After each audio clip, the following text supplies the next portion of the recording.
What's up, guys? What's up, guys? Welcome back to the channel. Today's gonna be a video that's been long awaited, and we did this probably like, how long ago was it? When did we do this? 3 weeks. 3 weeks ago?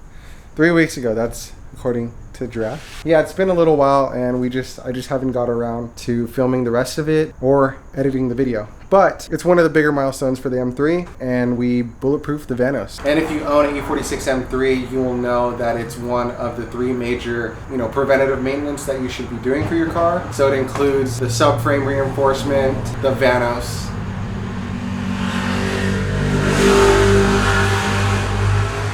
every day, and the rod bearings. When we purchased this car, we didn't really have a lot of the previous maintenance history, especially when it had to do with those 3 things. So we're taking care of that. The Vanos was the first thing on our list because probably like a month or so ago, the car started throwing a check engine light, and it was code P0014. If you guys have had that before, you can kind of know that it has relations to the Vanos. That code is essentially the symptoms of it failing soon, so we went ahead and we made that top priority. So just as reference, if you guys didn't know, this M3, you've probably seen it in the previous title, but it's sitting at almost 200,000 miles. This AC, why does the AC always turn on? But you can see right there, we're at 190,000 miles. Don't mind that check engine light. That'll be for another video, but it's nothing serious. So car sitting at 190,000 miles. We actually just hit 190,000, but it's still running strong. Like I mentioned in the first video, we had already checked the compression. The compression's really good on this engine, so fingers crossed, we're gonna maintain it and do all the preventative maintenance just so we can start hitting the track and start having a lot of, have the proper fun with this car. I mean, we already are, but to the full extent. So for those who didn't know, the Vanos of the S54 engine is basically, it's this engine's variable valve timing. This engine is double Vanos, meaning both the intake and exhaust valve timing is varied. So one of the most common failures of the Vanos is the exhaust sprocket hub. It has 2 tabs, sometimes one breaks, sometimes both of them breaks. Now that seeing it firsthand, it's pretty tedious. We didn't want to fully tackle it ourselves because of all the tiny little things. So instead we had Billy at Reliable M3, and we basically hired him to do the full job for us. We just ordered all the parts.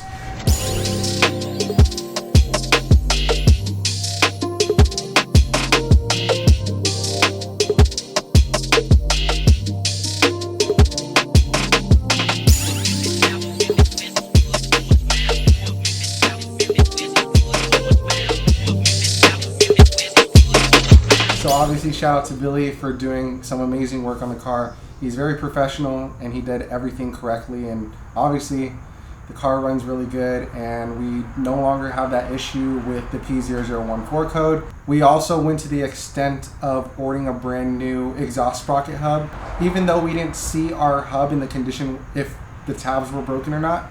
Let me just show you some of the parts.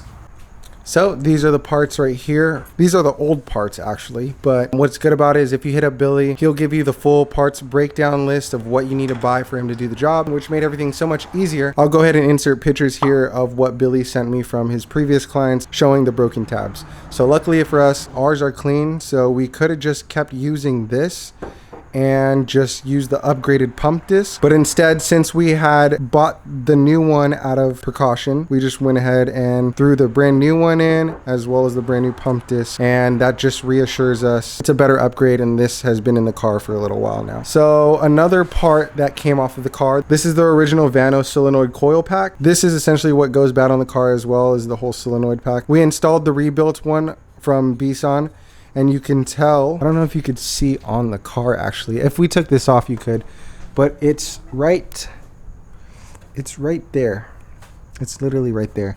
And one way you can tell if your Vanos has been worked on, usually, especially if it's from Beisan, is right here. For them to rebuild it, they have to break these tabs, and then after, to seal it, they have pretty much like a glue that seals everything up just to close it back up. So if you kind of take things apart and you kind of see that you have that glue, you probably already have a rebuilt solenoid pack. And also, this is a common thing that breaks, and this is the exhaust upper chain guide. This breaks off. It's very thin and fragile. I'll kind of put in some clips where it shows the upgraded guide, and it's completely solid. It doesn't look so fragile and thin like this one does. And another thing I want to mention is even though all these parts to bulletproof the Vanos is going to cost you around $1,100, and I have the list right here of everything, and this list is not including the sprocket. That's an extra like $400. But the good thing is if you go through Beisan, you can get money back for doing a core exchange. So if you send in this oil pump disc and you send in this solenoid pack back, you're gonna get a decent amount of money back, which is gonna make all the parts, you know, pretty much cheaper. So that's one thing I know that's good with going through Beisan. So this is originally what was in the car. You have the pump disc and then you have the sprocket. Listen to the play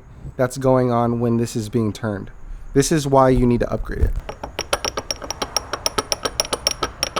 So I'll insert the clip right here of Billy kind of showing the difference in that sound, the original versus the upgraded parts.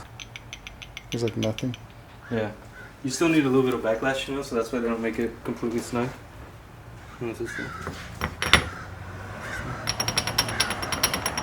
It's, you know, night and day. One has a lot of noise and a lot of movement. The other one's a lot more of a snug fit. And for some reason, BMW engineered it to be this way, and that's why they also fail. So that's what kind of makes it unreliable with the original parts. That's why you want to replace all the seals within the Vanos and those parts that I just showed. So if you saw from that video, you saw how dingy and dirty the inside of our engine is, and it's pretty bad. It was actually so bad that Billy couldn't even go in there and do a full valve adjustment. Some of the pieces were kind of stuck on just from all the buildup. And so we're going through the process of trying to clean everything out. That way Billy can come back and go ahead and do a valve adjustment. So basically what he did is he bulletproofed the Vanos. He did the timing as well, but he's gonna go ahead and come back and do the valve adjustment another time once we're done kind of going through the oil changes and cleaning everything out. But after he was done, we went ahead and started the car, warmed everything up, took it for a drive and tested everything out. The check engine light didn't come on anymore, which we were glad about. All right, Billy, we're gonna see if the car doesn't blow up.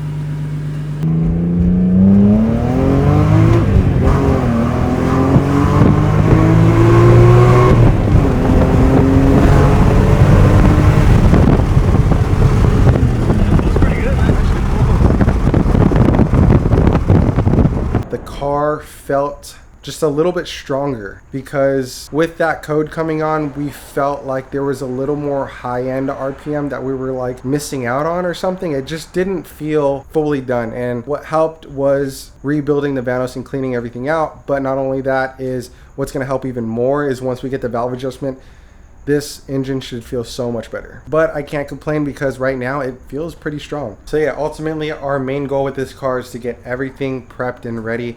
Make sure it's at its tip-top shape so that we can start taking it to the track. Me and Jirath haven't been to the track in such a long time now. We used to go previously and it's been a little while, but now that we finally have this cool project car, we're gonna go ahead and test its limits. And it's a new platform to drive, so we're gonna go see how it is. From the looks of it, we have friends over there like, shout out to Jake and Alan. Them two I've met through Instagram/YouTube, and they've been tracking their M3. Jake, man, he also has a 200,000 mile M3, and it just makes me happy to know that even at such high mileage, like this engine just performs so well. With that being said, if you have any other questions about this, go ahead and comment down below and let me know. Or you can hit me up on the M3 Instagram, I'll have it right here. Hopefully you guys enjoyed this video. I know it was kind of more of just like a sit down and talk video. Next time for the other maintenances, I'll have more of like a in detail vlog type thing because we have some cool stuff in store for when it comes time to do those things. But yeah, thank you guys so much for watching, and I'll see you guys in the next video.